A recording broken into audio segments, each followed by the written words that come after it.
그리고 첫 번째 시간은 보안의 목적 및 기초입니다. 저희가 아마존 코어 그리고 저희 보안 기능을 탑재하기 전에 왜 보안이 필요한지 주 목적 및 기초적인 알고리즘이 어떻게 사용되는지에 대해 이해가 필요합니다.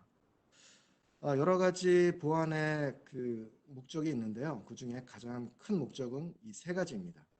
보통 confidentiality, integrity, 그리고 authenticity라는 악보자만 따서 미국 첩보기관의 CIA라고 외우기 편하게 명명하기도 하는데요. 그 첫 번째 confidentiality 같은 경우에는 긴밀성입니다. 어떤 데이터를 허락된 사람만 볼 수 있도록 암 복호화하는 거라고 보시면 될 것 같습니다. 그래서 어떤 메시지를 보낼 때 보안키로 인크립션을 하고요. 받는 쪽에서는 동일한 보안키를 갖고 있어야만 디크립션해서 볼 수 있는 것을 말합니다. 가장 대표적인 알고리즘이 AES 알고리즘이죠. 그리고 두 번째로 목적은 인티그리티입니다. 무결성 체크라고 하는데요. 어떤 데이터를 보냈는데 그 데이터가 중간에 해커라든지 다른 사람에 의해서 왜곡될 수가 있습니다. 이 경우에 저희가 수신받은 메시지가 왜곡됐는지 안 되었는지 확인하는 그런 기능들이 필요한데 가장 많이 쓰는 기능들이 CRC 체크죠. 어떤 메시지에 CRC 값을 계산해서 끝에 붙여서 보내면 받은 쪽에서도 동일하게 CRC 값을 체크해서 이 메시지가 중간에 왜곡되었는지 확인할 수 있는 기능입니다. 또 다른 알고리즘으로는 이제 해시 알고리즘이 될 수 있죠.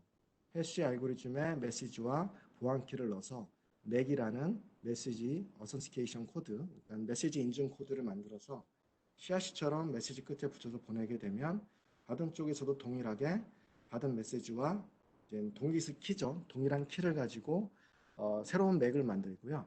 받은 맥과 새로운 만든 맥이 동일하면 상호 인증도 되고 그리고 그 메시지도 무결함을 확인할 수 있는 기능입니다. 마지막 목적으로는 어센티시티인데요. 인증입니다. 메시지를 보냈는데 그 메시지가 마이크로칩에서 보낸 메시지인지 아니면 해커가 마이크로칩 인원인 척하고 보낸 메시지인지를 확인하는 그런 알고리즘이 필요한데요. 여기에 필요한 알고리즘들이 뭐 ECC 혹은 RSA, 앞서 말씀드린 해시 이런 알고리즘을 사용할 수가 있습니다. 그래서 이렇게 CIA라는 세 가지 목적을 만족하기 위해서 AES, 해시, ECC라는 세 가지 알고리즘이 개발이 되었고요. 저희 제품 중에 AT, ECC608, 오늘 데모에 사용할 그 보안 전용 IC는 이 세 가지 알고리즘을 지원하고 CAI라는 목적을 모두 만족을 합니다. 다음은 그 CIA라는 세 가지 목적을 만족하기 위해서 여러 가지 알고리즘이 개발이 되었는데요. 이런 알고리즘이 크게 두 가지 그룹으로 나뉘어집니다. 동기식과 비동기식으로 나누어지는데요. 동기식인 시메트릭 방법은 말 그대로 동기식입니다. 동기식이라는 의미는 모든 기기들이 동일한 키를 가지고 있는 거죠. 뭐 예를 들면 저희가 이제 남자분들은 이제 군대를 많이 가시는데 군대를 가게 되면 이제 암고가 알게 되죠.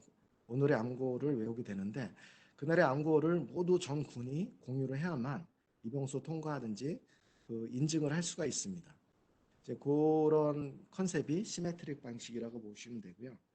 이 시메트릭 방식의 장점은 굉장히 빠르게 알고리즘을 수행할 수 있다는 점이 있고요. 또 하나는 그 기능 구현이 굉장히 좀 쉽다고 볼 수 있습니다. API 몇 줄만으로도 보안 기능 구현을 할 수 있다는 장점이 있고, 이 단점의 경우에는 모든 기기들이 동일한 키를 공유하고 있기 때문에 그 기기 중에 하나의 기기가 이 보안 키를 잊어버린다면 나머지 기기들에 있는 보안 키도 모두 폐기를 해버리는 단점이 있습니다. 두 번째 단점의 경우에는 이 여러 기기에 키를 주입하기 위해서 외부에서 키를 생성해서 10만 대를 양산한다면 10만 대의 이제 키를 주입을 해야 됩니다. 하지만 외부에서 이러한 키를 생성한다는 것 자체가 굉장히 좀 위험한 부분이에요. 왜냐하면 키를 만들 때 누군가 그거를 이제 훔쳐갈 수도 있는 거고요. 쉽진 않을 거 아니냐라고 말씀하실 수도 있는데 한 가지 예를 들면 제가 마이크로칩의 보안 담당 엔지니어고 제가 마이크로칩에서 IoT 디바이스를 개발해서 10년간 굉장히 많이 팔렸습니다. 하지만 제가 10년 후에 만약 퇴사를 하게 될 경우에 제가 그 보안키를 가지고 갈 가능성이 있기 때문에 그 경우에는 해킹의 위험에 노출될 수 있죠. 그래서 이러한 두 가지의 단점이 있는 것이 시메트릭 방식입니다. 이러한 시메트릭 방식을 보완하기 위해서 나온 것이 어시메트릭 방식이라고 보시면 되고요.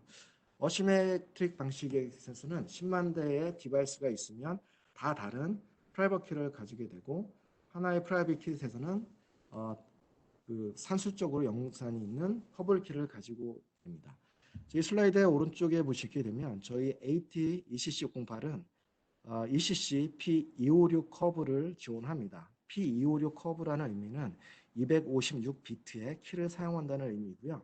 오른쪽에 있는 프라이빗 키 보시면 256비트의 32바이트짜리 프라이빗 키를 쓰게 되고요. 거기서 산술적으로 연산이 있는 64바이트짜리 퍼블릭 키가 추출하게 됩니다. 프라이빗 키와 퍼블릭 키는 산술적으로 연관이 되어 있고요. 그 모든 기기는 각자 다른 프라이빗 키를 가지고 있고 그 각자의 프라이빗 키에서 퍼블릭 키를 생성해낼 수가 있습니다. 프라이빗 키의 의미는 가장 중요한 개인 키입니다. 우리가 이제 일상생활에서 쓰는 인감 도장이라고 보시면 되고요.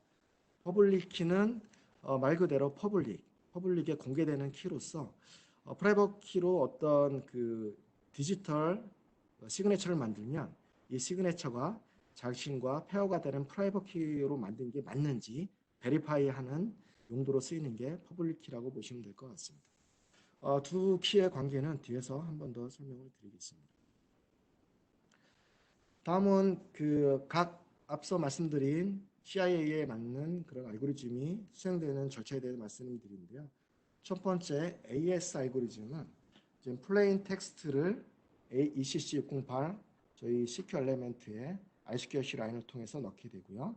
또 내부에 저장되어 있는 이런 시메트릭 키, 동기식 키를 가지고 AES 엔진에 넣게 되면 사이퍼 텍스트로 변환이 되게 됩니다.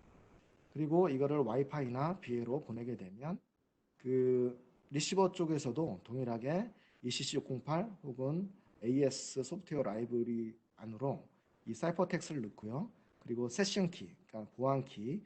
여기서 샌더와 그 리시버는 시메트릭 방식이기 때문에 동일하겠죠. 키가 동일해야만 이 사이퍼 텍스트를 디크립션해서 플레인 텍스트로 복호할 수 있습니다.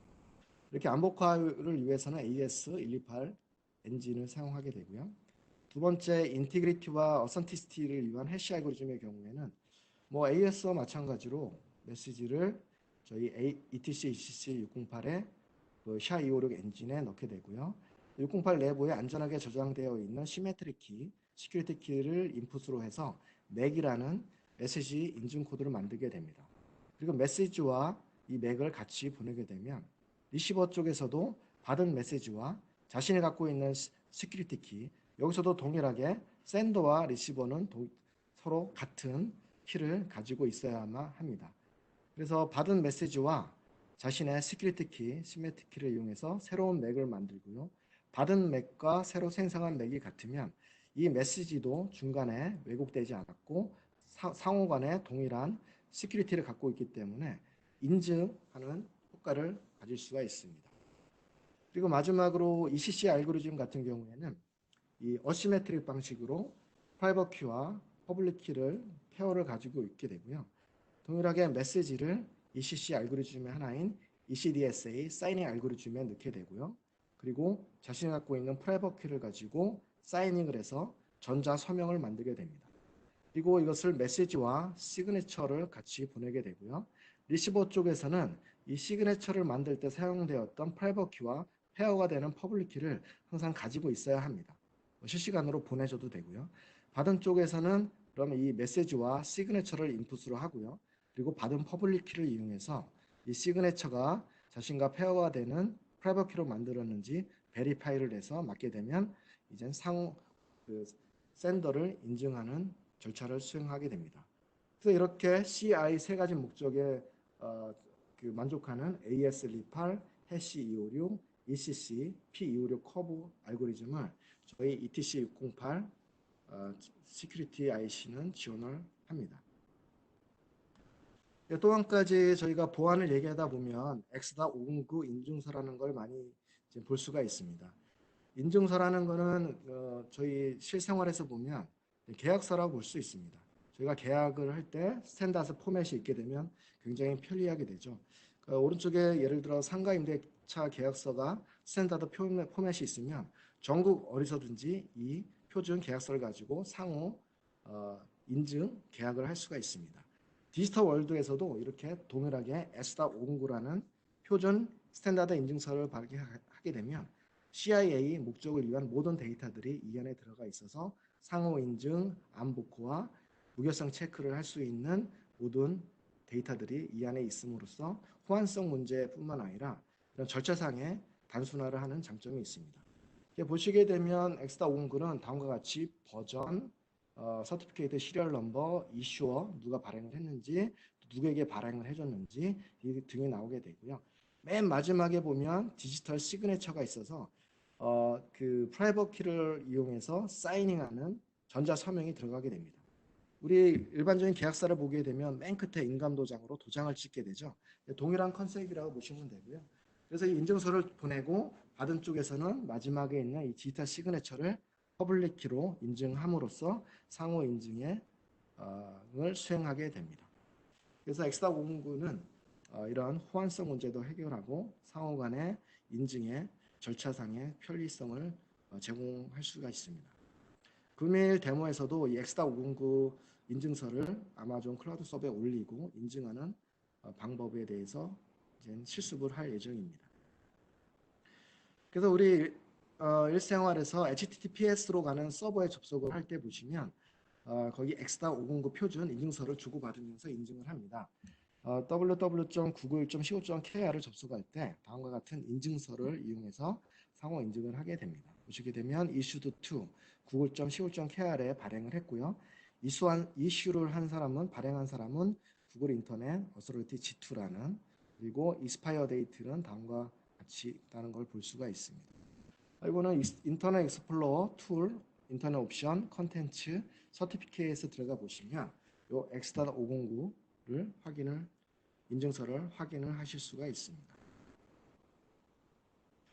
다음은 프로비저닝 프로세스에 대해서 설명을 드리도록 하겠습니다.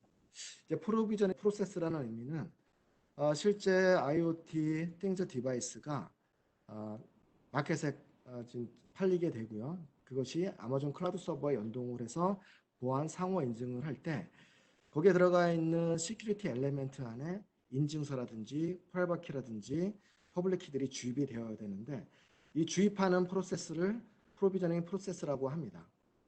그리고 이게 보시면 세 가지의 이제 노드들이 있는데요. 첫 번째로 어서리티 모듈가 되는 루트 CA가 있게 되고요. 두 번째는 사이너 CA가 있고 마지막으로는 IoT 디바이스, 실제 저희 AT27708이 탑재된 IoT 디바이스라고 보시면 됩니다. 루트 CA라는 개념은 가장 상위 기관이고요. 여기는 국가기관이 될 수도 있고 혹은 공신력 있는 CA 인증서 발행 기관이 될 수도 있습니다. 보통 시멘텍이라든지 베리사인 같은 업체가 있고요. 혹은 이 IoT 기반을 만들게 되는 회사의 보안부사일 수도 있습니다. 그리고 사이너 CA의 경우에는 실제 이 IoT 디바이스를 양산하는 양산 사이트가 될 수도 있고요. 사이너 CA가 저희 마이크로칩 양산 라인이 될 수도 있습니다. 이 경우는 어떤 개발하시는 개발 업체에서 IoT 디바이스에 들어간 있는 ECC08에 키를 주입하는 게 번거로울 경우 저희 쪽에 프로비저닝 서비스를 요청해 주시면 저희 양산 라인에서 IC를 선적하기 전에 원하시는 인증서와 이런 프라이버트 키 그리고 크레덴셜을 가지고 주입을 해서 IC를 보내드리게 됩니다. 이 경우에는 이 사이너 CA가 그 마이크로칩의 양산 라인이 될 수가 있습니다. 그리고 마지막 시큐어 엘리멘트는 실제 IoT 디바이스에 들어가 있는 ECC608이라고 보시면 될 것 같습니다. 그래서 이런 키를 주입할 때 각 라인은 상위 기관에 인증서를 요청하게 됩니다. 제일 처음 사이너 CA에서는 그리고 각 노드에서는 각자의 프라이빗 키와 퍼블릭 키, 사이너 CA도 자신만의 프라이빗 키와 퍼블릭 키를 갖고 있고요.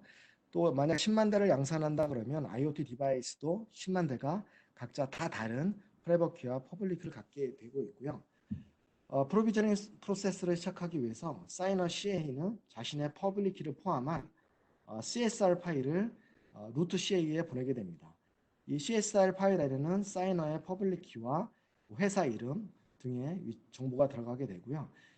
이 CSR 파일, 그 서티피케이트 사인 리퀘스트를 받은 그 루트 CA는 자신의 프라이빗 키를 이용해서 ECDSA 사인 그 알고리즘을 이용해서 사이너 서티피케이트를 사이너 CA에게 릴리즈하게 됩니다. 그러면 이 사이너 CA는 비로소 루트 CA로부터 인증받은 양산 라인이라고 보시면 됩니다. 그래서 양산을 할 수 있는 권한이 이 사이너 인증서를 통해서 부여받았다고 보시면 될 것 같습니다. 그러면 그 다음부터는 이 사이너 CA는 그 IoT 디바이스를 양산을 해야 되겠죠. 하지만 그 CQ 엘리멘트 안에 그 디바이스 인증서를 발행을 해줘야 합니다. 그럼 동일하게 각각의 IoT 디바이스들은 자신이 갖고 있는 퍼블릭 키를 포함한 CSR 파일, 그러니까 디바이스 서티피케이트 사인 리퀘스트를 보내게 되고요. 그 CSR과 자신이 가지고 있는 프라이빗 키를 이용해서 아까 루트 C에서 했던 것과 동일하게 디바이스 인증서를 발행해서 ECC08 내부에 저장을 하게 됩니다. 그리고 마지막으로서는 자신의 퍼블릭 키를 전달을 하게 되고요. 그리고 아까 루트 CA부터 받은 사이너 서티피케이트를 ECC08 내부에 저장을 하게 됩니다. 그래서 프로비저닝 프로세스가 끝나게 되면 저희 ECC608 내부에는 각자 그 보도마다 다른 프라이빗 키와 디바이스 프라이빗 키와 퍼블릭 키 그리고 디바이스 서티피케이트가 들어가게 되고요. 그리고 사이너의 퍼블릭 키와 사이너 서티피케이트가 들어가게 됩니다. 그래서 보시게 되면 각각의 디바이스들은 디바이스 프라이빗 키와 퍼블릭 키 인증서는 각각 다르게 되고요. 사이너 퍼블릭 키와 서티피케이트는 다 동일한 것을 가지게 됩니다. 그렇게 해서 프로비저닝 프로세스가 끝나게 되고 IoT 디바이스가 팔리게 된 경우에 그리고 실제 아마존 클라우드 서버에 접속을 할 때 상호 인증을 절차를 수행하게 됩니다. 그 경우에 대한 이 프로시저를 설명해 놓은 슬라이드고요. 최초의 IoT 띵즈가 클라우드 서버에 연동을 하게 되면 아마존 클라우드 서버는 이 띵즈에게 클라우드 서버에 접속해도 되는 자격이 있는지를 요청을 하게 됩니다. 그 경우 최초로 그 보내는 자료가 사이너 퍼블릭 키를 포함한 사이너 서티피케이트를 보내게 됩니다. 이 사이너 서티피케이트는 아까 루트 CA가 발행을 해줬죠. 루트 CA의 프라이빗 키를 이용해서 발행을 했는데 그 리버시버 쪽에서는 이 사이너 서티피케이트를 베리파이 하기 위해서는 발행했던 프라이빗 키와 페어가 되는 루트 CA의 퍼블릭 키를 아마존 클라우드 서버는 사전에 가지고 있어야 합니다. 그래서 이 그 루트 CA의 퍼블릭 키를 이용해서 이 사이너 서티피케이트에 들어가 있는 인증서가 맞는지를 베리파이 하게 되고요. 패스가 되면 다음 단계로 넘어가게 됩니다. 요 베리파이 할 경우에 중요한 점은 이 베리파이하는 인풋 메시지 중에 사이너 퍼블릭 키가 들어가 있습니다. 패스를 했다는 것은 이 사이너 퍼블릭 키가 무결하다는 맞다는 걸 의미가 되고요. 그리고 이 프로시저를 1번 프로시저를 통해서 사이너 퍼블릭 키의 무결성이 증명이 되게 됩니다. 두 번째 프로세스는 각 디바이스마다 가지고 있는 디바이스 인증서를 보내게 되고요. 이 디바이스 인증서를 발행한 그 주체는 사이너 프라이빗 키가 발행을 해 주었죠. 그럼 베리파이 할 때는 그 프라이빗 키와 페어가 되는 그 사이너 퍼블릭 키, 요 1번 그 단계에서 무결성이 체크된 이 프라이빗 키를 이용해서 베리파이를 하게 됩니다. 그리고 마지막으로는 이 각자 그 IoT 디바이스마다 가지고 있는 프라이빗 키를 이용해서 사이닝을 해서 새로운 시그네처를 발행하고요. 요 앞단에서 무결성 체크가 되는 이 디바이스 퍼블릭 키를 이용해서 베리파이 함으로써 비로소 이 IoT 띵즈가 아마존 클라우드 서버에 접속을 해도 되는 자격을 그 그 베리파이 되는 절차를 완료하게 됩니다. 그래서 이렇게 1번, 2번, 3번의 절차를 통해서 IoT 띵지들이 그 인증 절차를 완료하게 됩니다. 보통 이제 1번, 2번, 4번의 절차를 마치게 되는데요. 금일 저희가 하게 되는 그 프로시저는 1번 절차는 생략이 되어 있고요. 2번과 3번 절차만을 통해서 상호 인증을 하게 됩니다.